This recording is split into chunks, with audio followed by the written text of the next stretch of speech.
going to get started, everybody. Welcome to a special edition of our Night Vision events. This is our third season of doing Night Vision kind of fireside chats. My name's Dave DeWalt, and I'm the CEO and founder of NightDragon. And I have a special guest I'm going to introduce in just one moment. I'm sure you all know Sanjay Poonen, but I want to take a minute and just recognize the importance of the topics we're going to talk about today. And I think it is really, really important in the world that we're living in. For a guy who's been in the cybersecurity market for 20 plus years, 2024 has been an interesting year. You know, obviously a lot of different types of threats and attacks that we've seen, supply chain, third-party risk that's really been elevated, but also a year of accidents as well. Many of you have been involved with the CrowdStrike incident and accident that occurred. But you put the combination together of threats and risks that we're seeing to our data, the amount of data breaches that are occurring, the IT outages that we're seeing. It's just amazing. And I'll give you a couple stats for a minute before we get started. As I was reading up here, in the last 12 months, we've seen over 5,000 ransomware attacks, over 150 a day, that costing more than $2 billion of actual payments to the ransomware operators. This is up 55% year over year. And this is after multiple years of ransomware being one of the biggest attack vectors we've seen in the world of cybersecurity. There's over 300 million attempts of ransomware a year and more than 5,000 successful ones and accounting, according to many of the cyber experts in the industry. And so when you start to see the volume of breaches, ransomware attacks, outages, as I've mentioned. Just last year, we saw 83 ISP outages, 17 CSP outages, cloud service provider outages. You start to put together all of this, and we really have a need for better resiliency, better data security, data management. And in the world of AI, how does AI power data security and data management? And this is a great entree, and I want to bring Sanjay Poonen in. Sanjay, thank you so much for coming and joining. Where are you dialing in from today? I see the cars all going by. Tell everybody where you're at today. Yeah, we're right by the San Jose airport. That's Guadalupe. I think that's X87. So it connects 280 to 101 and right across from the Adobe buildings. That's where we're headquartered on the 17th floor here. And Dave, thank you. It's great. I've always admired you, knew you from your EMC documented days, and then watched you with a great amount of admiration through FireEye and Mandiant and so on and so forth. It's a tremendous honor, and you have so much influence in the world of security. I'm hoping this can be a good two-way dialogue between both of us. We'll try to make it. Thank you for that. I really appreciate those kind comments. And by the way, likewise, what an amazing career, Sanjay, you've had. You and I go back, and as we were talking before the session, how many people we know and where we've come from, but a lot of people don't know your whole story. And I know you've worked at Microsoft as an engineer, Apple as an engineer. You spent time at Symantec for a while, my enemy when I was CEO of McAfee. We could chat about that. But you also had an amazing career at SAP, 7+ years there. And then amazingly, the chief operating officer of VMware for 8+ years as well. And what a run you had building that company. And now CEO of Cohesity for, is it over 2 years now? Just over 2 years? Yeah, just 2 years. August is my 2-year anniversary. It's been a ton of fun so far. I always said I did 68 public company quarters, 17 years and 68 quarters as a CEO. I always said it was like dog years each quarter. So you're only on 8 dog year quarters. So that's good. Well, congratulations on an incredible career. Why don't you, in your words, just for a minute, tell your story for a second. I love when the audience gets to hear a little bit of like how you found your way into technology and just a little bit about yourself, if you would, and any hobbies you might have too. I love those too. Okay, great. Yeah, David. Listen, I came to the country as an immigrant in the late 1980s. It was very rare that Indians, I grew up in Bangalore, came as an undergrad. Most Indians you might know come as graduate students here, but there are a few universities that were offering scholarships. I came from I would say a lower middle class family, so there's no way we could have afforded an education here. But one school on the East Coast, in Hanover, New Hampshire, Dartmouth, took interest in me and offered me scholarships. And I was very interested in computer science. And finished that and then came out to Silicon Valley to work at Apple. And between my junior and senior year, I had tremendous amount of I had the privilege of working at Microsoft as an intern. It was a longer internship, about 6, 8 months, and that was my first experience with software in the early 90s. And that was the era of Windows 3. Microsoft was only 2,000 employees. The summer intern party was at Gates's home. I mean, it was like those days where Microsoft, never knew it was going to be as big, but you could see the beginnings of something potentially great.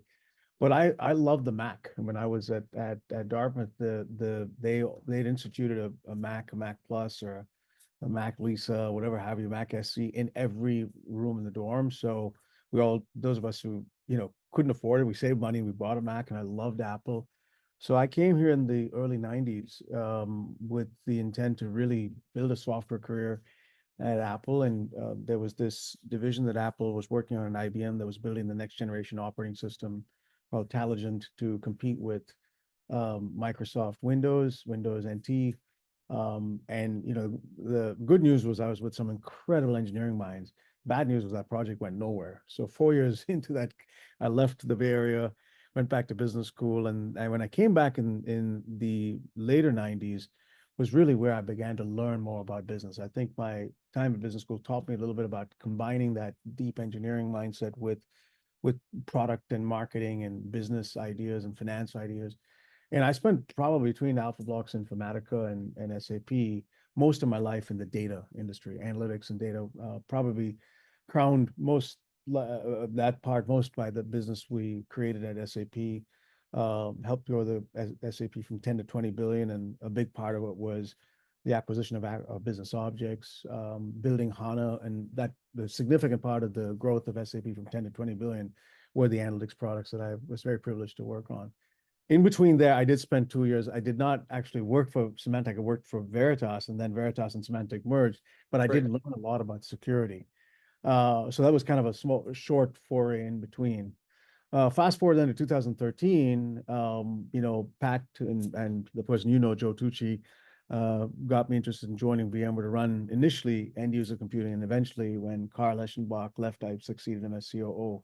And that was also a fabulous run to help grow that company from 6 to 12 billion. And there I was a lot more involved in security. First, mobile security. We bought this Atlanta company called AirWatch that did incredible mobile security on a device. The phone was just starting to take off. And I learned so much about endpoint security from that standpoint of a device. Later on, we wanted to buy CrowdStrike. We couldn't afford that. And we ended up buying Carbon Black, which was a good product. And we built out a fairly big security kind of portfolio, network security, endpoint security, mobile security. And, it was a key part of VMware's proposition was security.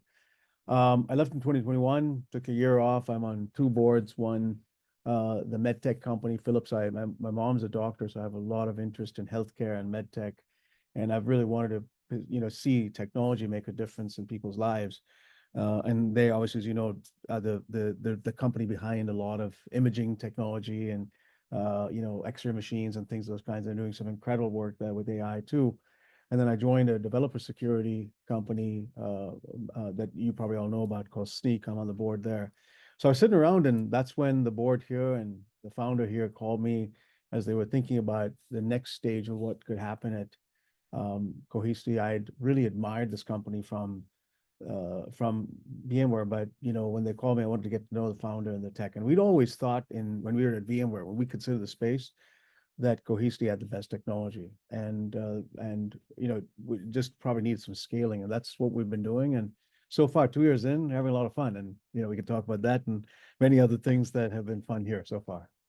Oh, it's a great story. And I just love hearing, I always talk about the 4 H's, Sanjay. For me, I always like these little acronyms, but, honesty, humility, hard work, and hunger, Yeah, right? That's kind of what's motivated me life, be an open, honest person, keep your feet on the ground, humility, yeah, be a hard worker, and be ambitious. And you have all that Indian immigration story. A little bit of that is my background too. I grew up in the coal regions of Pennsylvania, blue collar parents kind of thing, and always wanted to be better and break out, and that hunger combined with hard work that you learn, it just makes you, have those X factors, and you have that EQ and that IQ that is really admirable. So congrats on an Both incredible ways. Both career. ways. I admire that part of your story. And I think for those of us who've come from blue collar type of roots or from humbler roots, whether you're an immigrant or you're second or third generation immigrant, you want to kind of help give back too, right? I mean, you're doing that with NightDragon. I'm so impressed with the work that you're doing with entrepreneurs. You've had your career, and you now have an opportunity to give back, and that's what these types of discussions are. There's probably many entrepreneurs, CEOs who are looking for ways in which they can continue to build that.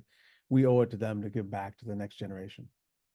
So let's talk about, I agree with all of that, by the way, and then some. Let's talk a little bit about Cohesity. And I did the opening here because I really felt like this perfect storm was coming, and I talk about the cyber storm a little bit more, all the threats and risks that we're seeing and the growing technology, the geopolitical tension, the anonymity on the internet has created this untenable digital environment with all these risks and threats.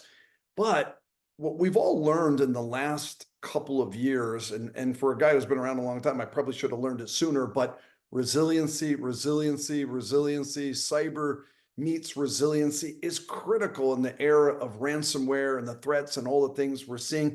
Tell everybody a little bit, if you would, for a minute, because I really believe what Cohesity is doing and the vision that you have is really right on as a critical infrastructure to cyber resiliency. So maybe say a few words about the company for a minute. I know you've had some great success growing the business, but also just a little bit about the company, just so everybody gets an intro.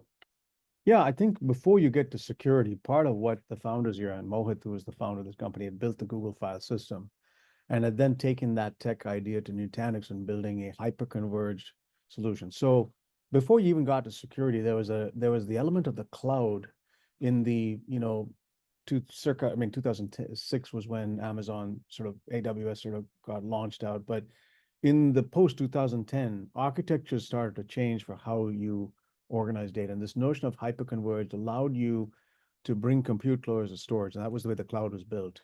And we were the first company to build a next generation cloud-based architecture for the way in which you know data domain very well from your days at EMC.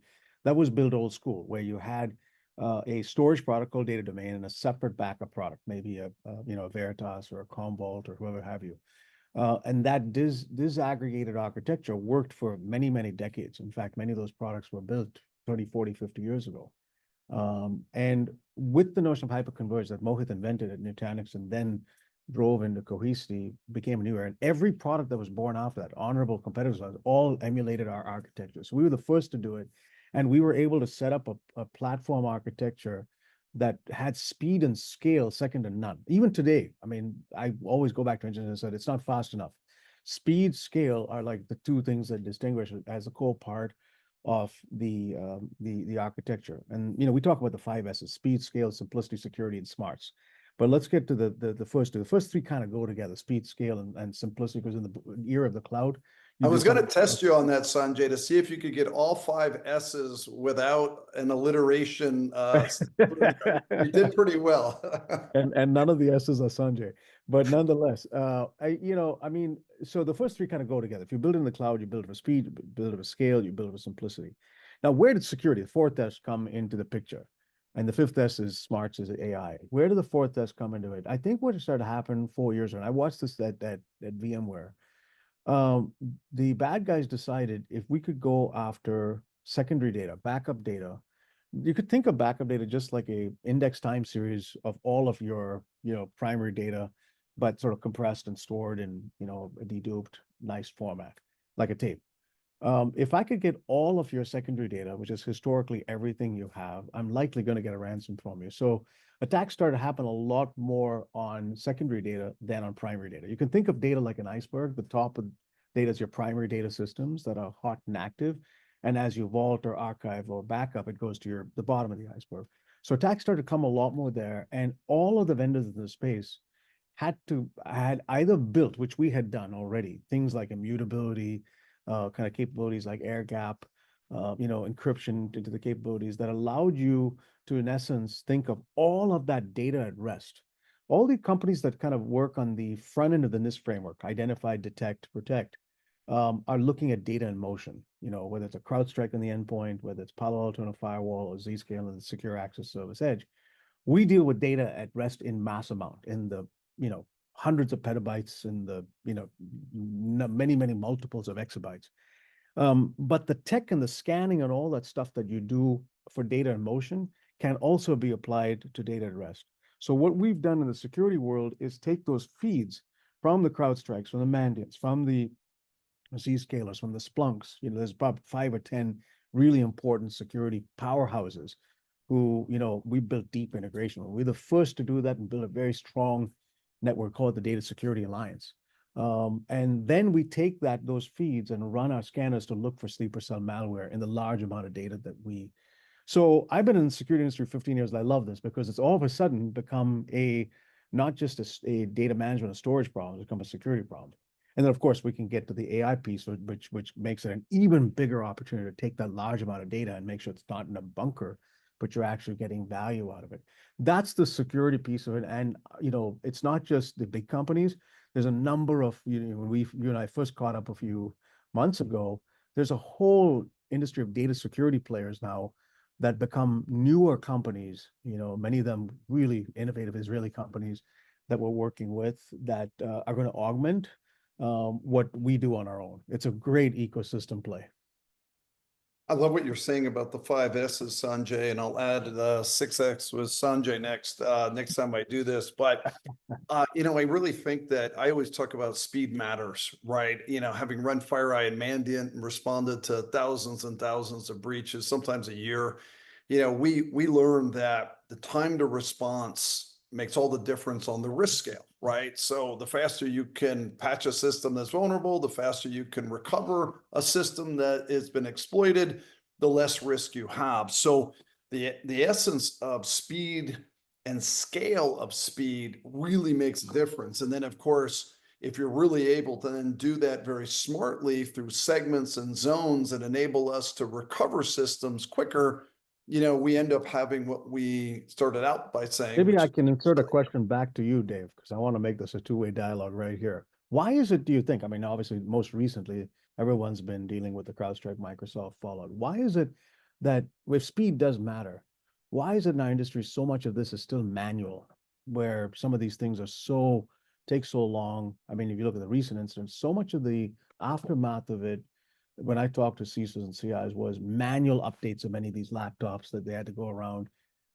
If speed was important, is there something that's missing in the way in which we can make this faster for people? Yeah, it's a great question, Sanjay. Having been on the board of a very large airline, I'll just leave it at that for the moment. We learned that the digital transformation that we went through, all the hard work of moving off mainframes and really putting all our workloads into the cloud and really creating security defense in depth and really building world-class architecture maybe made us more vulnerable in the end, because mainframe obscurity, they say security by obscurity, allowed some of the competitors to get back up and running faster. Yet a very large airline like Delta Airlines had trouble getting up and running. But when you really break it down, what we've learned is, we've got to patch prioritize better, not just Delta, but everybody. And patch prioritization just isn't just like our IT systems, which is measured in thousands and thousands of vendors, all wanting to do a severity one update to whatever patch that they have. And they all tell you how urgent it is. And what we don't know really well as an industry is how to risk quantify the patches. And in the case of CrowdStrike, who had kernel level access to a Microsoft Windows system that really obviated many of the controls companies had because of the trust that CrowdStrike deservedly got, enabled us not to risk quantify well enough the ability to allow updates to occur and then recover from them. So we've got to do a better job as an industry, I think, learning how to risk quantify, then learning how to use that quantification to segment networks, but then recover those segments faster when the risk is higher. All the things you said about speed and scalability comes to recovery. And in an accident, sometimes what doesn't kill you makes you stronger, kind of saying. We have to learn how to be more resilient to not just bad guys who can attack our networks, which we built amazing security defense in depth to, but the good guys who are actually trying to defend it too can and will have accidents. So, wow, is there a lot of learnings from all of this? But at the end of the day, and it's the reason why I really wanted to have you on a fireside chat with me, I believe that iceberg comment you made, all that data below the surface, so to speak, that secondary data, not only is it extraordinarily important for restoration of data quickly, but there's so many other applications that most people are missing. And Yeah. one of them I wanted to throw back to you, which is around your new AI powered front Yeah. end, and then also all of the capabilities of threat hunting into that data that you were alluding to. So talk about maybe Gaia. And Yeah. before you can do that, maybe tell us how you named that product too, because I'm Yeah. trying to figure out how to spell that one. It's a cute story. Well, listen, ML and AI, as you know, the founders of our company are Google folks. So everything that's built into the core of the data platform, Mohit and the founders here had built with ML and AI capabilities, data entropy, and a lot of security capabilities around data scanning, classification of data, anomaly detection are all AI algorithms. So not generative AI, but ML and AI algorithms. So that runs deep in the core of the engineering brain trust here, and we were doing that for many, many years. Now, and that helps us with security tech. That's very important. So a lot of our security tech is dependent on AI and ML kind of capabilities. But when OpenAI and ChatGPT started to become, conversational last year, I don't know, January, February or so, I made a trip up to Seattle, and I've known Satya for many years. He was the executive sponsor for SAP when I was the executive sponsor of Microsoft during my SAP years, and he's a few years older than me, but we came to the US around the same time, and we've really followed each other. I have pretty deep respect for him. But I sat down with them and said, listen, this thing called OpenAI and ChatGPT, do you think we can operate on secondary data, on backup data, where you can use that capability set to query, summarize? And then I think the company with the largest amount of data will probably win, because it's not just the capabilities. I said ChatGPT eventually is going to be some sort of commodity that everybody has. But if you have the data, in their case, they have Office 365. In the case of Google, they've got Google Mail and a lot of documents, and Snowflake and Databricks. The companies with the data would ultimately win. And of course, we were sitting on lots and lots of exabytes of data. And he opened my eyes to this technique called retrieval augmented generation that now everyone knows, called RAG. I had not known anything about it. I came back like a kid that was getting a candy shop and told my founders about it. We all started downloading computer science papers on RAG, and we started studying it. And the nucleus of our engineering team here is just extremely passionate innovators. They implemented it really quickly, and we became the first RAG-based solution for secondary backup. We patented the idea. I believe we will get the patents for this. And Microsoft was helping us along the way. And then Jensen and the NVIDIA team came along. We showed them, they said, this is amazing. We've not seen anything of this kind. We want to invest in you as a company. They put money into the company. Jensen featured us, the only data protection company he featured in his GTC comment. His little 20-second blurb is on our website. He basically said, Cohesity backs up the world data. Excited to be working with them to use the GPU stack that they have and this RAG capability to search, summarize. And the problem statement is very simple. A lot of unstructured data is in our backups. And if you wanted to search and summarize, PDFs, a lot of the unstructured data. Structured data summarization is a little tougher to nuance, but many of our banks have millions of PDFs. Searching and summarizing them is like summarizing Leo Tolstoy. It's just impossible to do. And it's for e-discovery, for a variety of, let's go back to your Documentum days. This is just exactly what OpenText, Documentum, all those folks could be doing, but imagine all that unstructured data sitting in backup. So that's what we've cracked. Gaia was the name of our project. It stood for Generative AI App, Gaia. And when it came time to name the product, we started talking, and somebody said, why don't we just name it Gaia? And then I said, well, what is Gaia? Look, and we searched on Google, and it's a Greek goddess, the mother of, I don't know, power or something like that. And I said, great, let's call it Gaia. So it kind of stuck, and it stuck, and that's what it's been. It's kind of going to build a brand of its own. We're very excited about it. It just launched GA a few months ago, and we're getting an enormous amount of excitement. It's probably the part of our portfolio that I'm asking our reps to talk about the most. They have incentives to drive it. Just came early today meeting one of our top financial services customers. Lots of ideas, and we're starting to do AI workshops with NVIDIA and Microsoft. I think this is going to become the big part of our future, which is why we changed the kind of branding of our company to be an AI-powered data security company. And I think and in this case, I don't think we're not AI washing. This is a genuine use case that has tremendous value to help you search and summarize the exabytes of data that we protect.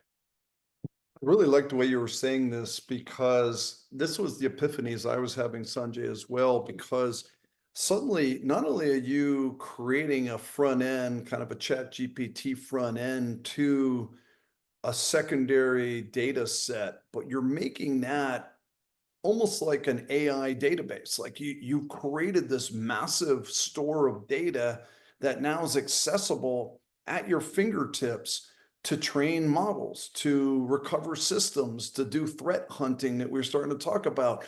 The amount of applications that now can be built upon you with speed and scalability and smarts coupled with security, you start to now have a system of record that's available to you across your enterprise.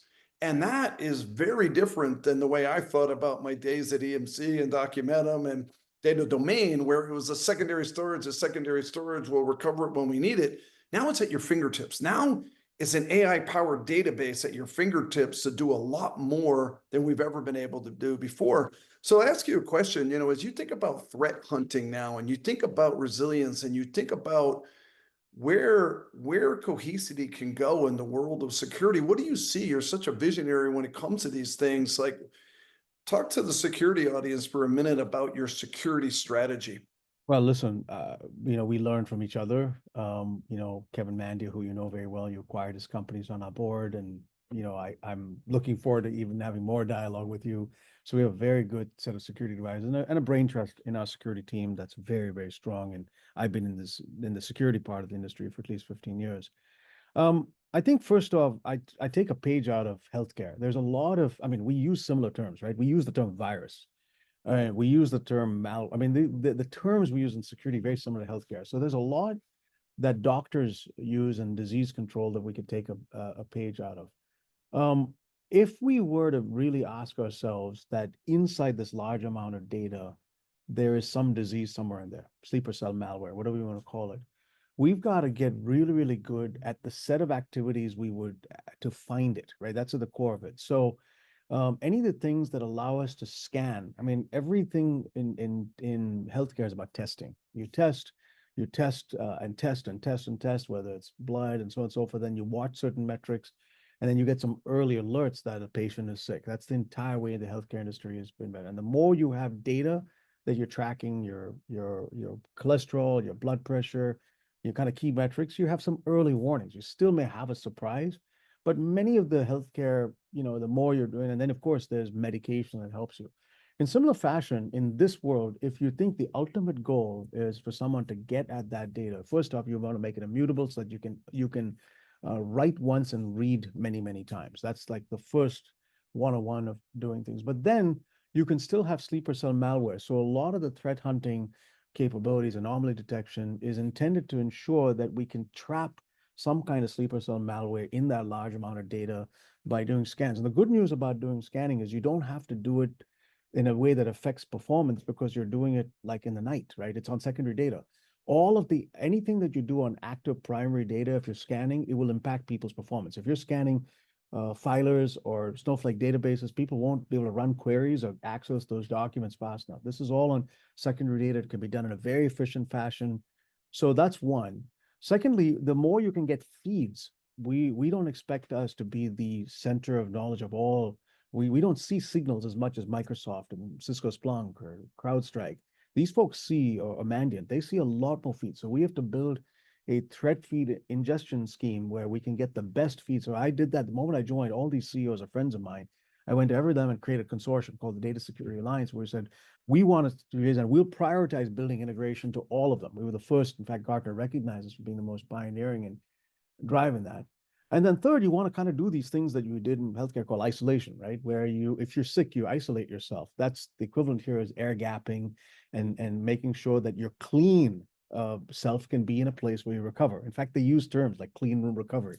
So there's an enormous amount of parallels to the way in which we faced COVID 3, 4 years ago and how we battled that. That's a very relevant to our industry. And we take pages out of that.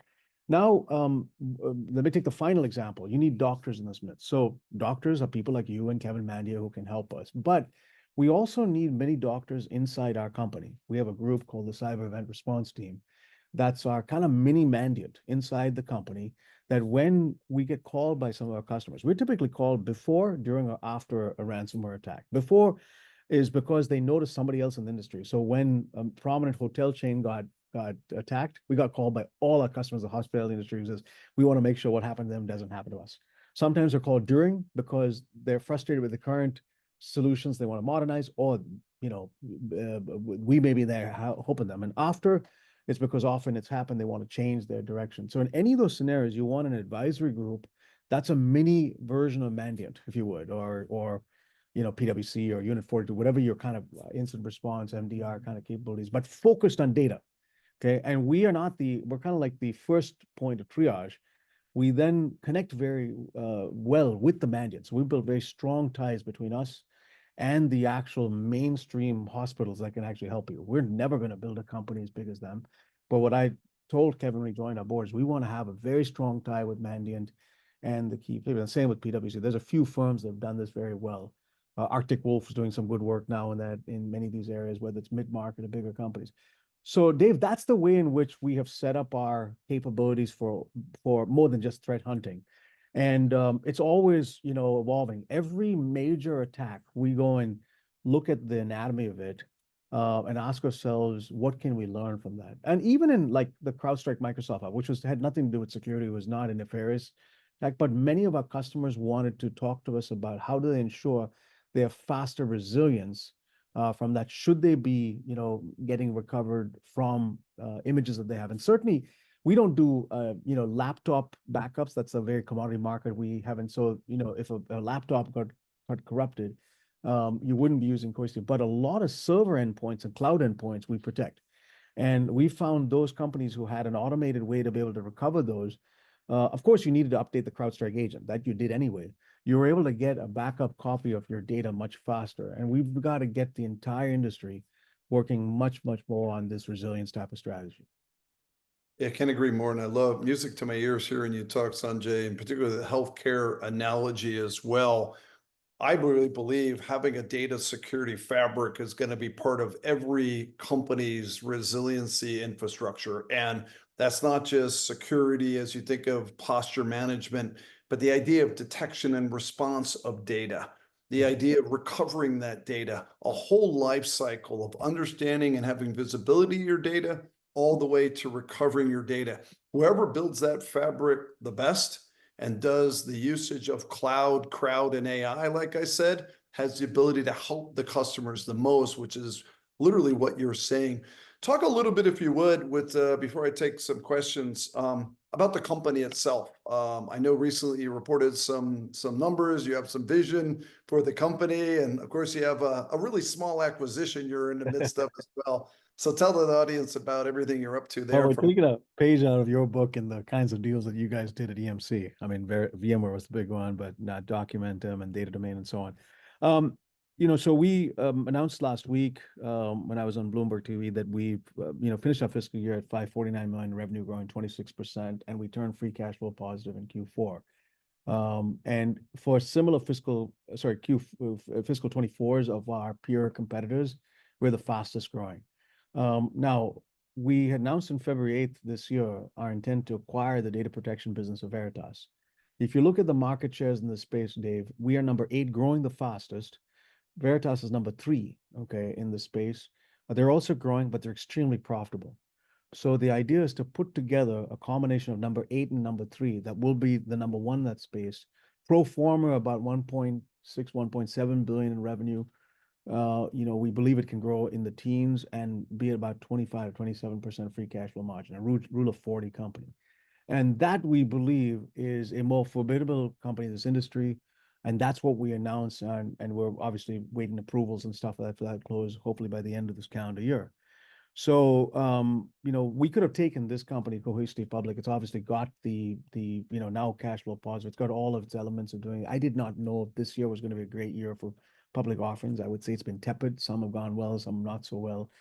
Next year, I think will be better. And we decided instead to get this transaction, hopefully done. So we got all the money raised. We raised a fair amount of money. I mean, well over 3 billion in a combination of cash, debt, and equity, and there's been a lot of interest. And the good news is the customer base. We're doing this not just for some kind of deal mechanics and some financial engineering. The customer base of both Cohesity and the Veritas base want this because it allows us to have the biggest engineering team of anybody in the space to invest in data protection of all workloads and security and AI. It allows us to have a massive data in the hundreds of exabytes as opposed to single-digit exabytes. And I mean, the who's who of the Fortune 100, Global 500 would all be our customers. And we're able to do that. So we value the transaction at $7 billion when we put the two together. It will be the biggest transaction done in this space since Data Domain when you were at EMC. So I'm excited about it. We obviously have to close it. But I'll talk about it more after we close it and we have perhaps a year of success behind it. But I do think it puts us on a faster path. Our vision here is to try and create a $5 billion revenue business. This puts us certainly in a line of sight to get to 2 billion. We can see 2 billion next year. And if we can do this well, I think we could create another, if you look at 5 billion revenue companies, these are companies like Snowflake, Palo Alto is already there. We obviously got past that point at VMware to 12 billion. So I think there could be something here that's special. And in this space, no one has crossed even 2 billion, in software revenue. So I think we have an opportunity to do something very special, which is what all of the company and I are focused on. I just love hearing you talk. It reminds me Back to the Future a little bit with my documentum EMC Data Domain days, and then seeing it come alive and a vision of what you're trying to do is pretty amazing. And if you go back to that day, I want to just ask you a question on that, because if you could have put Documentum on the top, which is primary data, unstructured data, and Data Domain on the bottom, that's what we're trying to do today. It's sort of that combo of, and I don't know if you guys had that vision. I mean, this is all 2004, 2005. When did you leave Documentum on EMC, David? Just do Mac.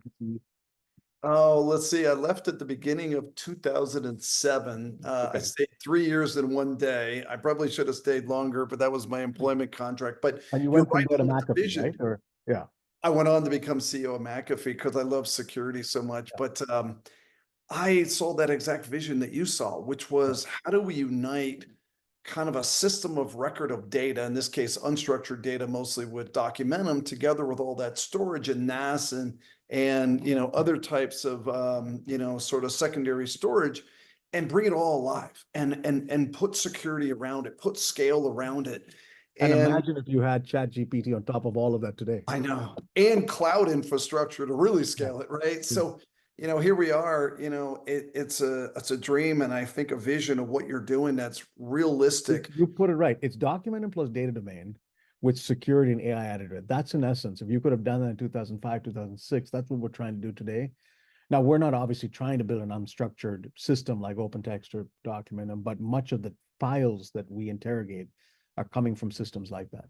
Oh, I love it. Yeah, I know. And then CrowdStrike came from my McAfee world. So I just missed the cloud in the McAfee case too, but stop breaking all my records with all the acquisitions. You've done great, man. Many of the things like the Mandiant acquisition was brilliant. I mean, putting that together, brilliant move. So I watched him. Kevin's amazing.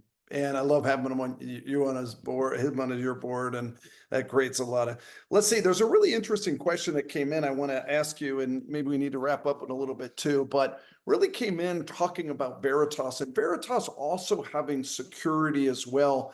But I want to have you talk about it in two dimensions. One, I always said making M&A work is very hard, right? I've been acquired a lot. You've acquired a companies a lot.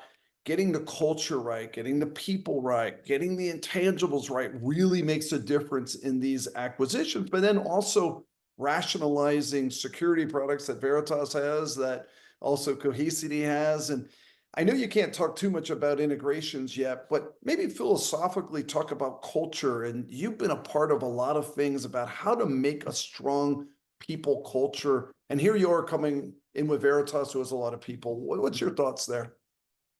Well, David, as you know from watching Joe and the friends of ours at EMC, you guys were so good at it. And I watched, how Joe did things, and there's a lot I learned. I was very fortunate between, Pat Gelsinger and Joe at EMC and VMware, and then, Bill McDermott and others at SAP to be involved in many cases, lead very important acquisitions, Business Objects and Sybase at SAP, and then later on AirWatch, Carbon Black, and several others at VMware. And you're always as bad as your last bad acquisition, and you kind of, like you talked about earlier, you got to stay humble and hungry. But I have a couple of principles. Number one, you as the leader of it have to be extremely people oriented, because acquisitions fail not because of product or process. They fail because of people. People decide to leave.